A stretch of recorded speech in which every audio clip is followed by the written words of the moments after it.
সাল্লাল্লাহু আলাইহি ওয়াসাল্লাম মিনাল মাসজিদিন নববী, নবীজির সাথে মসজিদে নববী থেকে নামাজ পড়ে একসাথে বের হলাম। ফাজাআ রাজুলুন, জনৈক ব্যক্তি এলো। ওয়াসআলা, আল্লাহর হাবিবকে প্রশ্ন করে বলছেন, মাতা তাকুমুস সাআ ইয়া রাসূলুল্লাহ, ও আল্লাহর রাসূল কিয়ামত কবে কায়েম হবে? ফাসাকাতা, নবী চুপ হয়ে গেলেন, কোনো জবাব দিলেন না।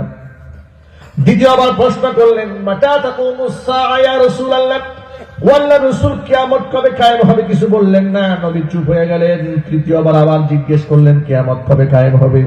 নবী তার প্রশ্নের জবাব না দিয়ে বললেন, ফামা আদাত্তা লাহা। বারবার কিয়ামতের কথা জানতে চাও। কিয়ামতের মাঠ তো বড় ভয়াবহ মাঠ, যে মাঠে মা তার সন্তানের পরিচয় দিবে না, সন্তান মায়ের পরিচয় দিবে না, পিতা পুত্রের পরিচয় দিবে না, পুত্র পিতার পরিচয় দেবে না, ভাই ভাইয়ের পরিচয় দিবে না। সেই ভয়াবহ মাঠের জন্য তোমার প্রস্তুতি কি? সাহাবী বলেন, ইয়া রাসূলুল্লাহ, পরকালের জন্য, আখিরাতের জন্য, কিয়ামতের জন্য অনেক নামাজ, অনেক রোজা, হজ, যাকাত, দান, সাদাকা জমা করতে পারিনি, তবে অন্তর থেকে আল্লাহ এবং তার রাসূলকে বড় ভালোবাসি। নবীজি বললেন, শোনো, আল মারউ মা মান আহাব্বা ওয়া আনতা মা'আল্লাযী আহাব্বাতা, এই পৃথিবীতে যে যাকে ভালোবাসবে পরকালে সে তার সাথেই থাকবে। তুমি যাকে ভালোবেসেছো কিয়ামতের দিন তার সাথেই তুমি থাকবে।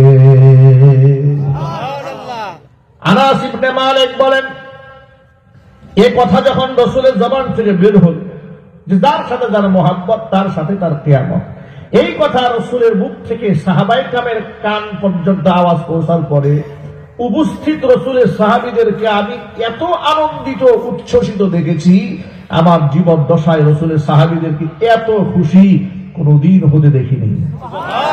কারণ সাহাবায়ে কেরাম বুঝতে সক্ষম হয়েছিলেন, রাসূল বলেছে যার সাথে যার মহব্বত তার সাথেই তার কিয়ামত।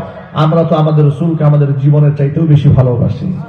সুতরাং আমাদের হাসর রাসূল পাক সাল্লাল্লাহু আলাইহি ওয়াসাল্লামের সাথেই হবে। উপস্থিত ভাইদের কাছে জানতে চাই, আমাদের হাসর নবীজির সাথে হোক, সাহাবায়ে কেরামের সাথে হোক, এটাকে আমরা চাই না?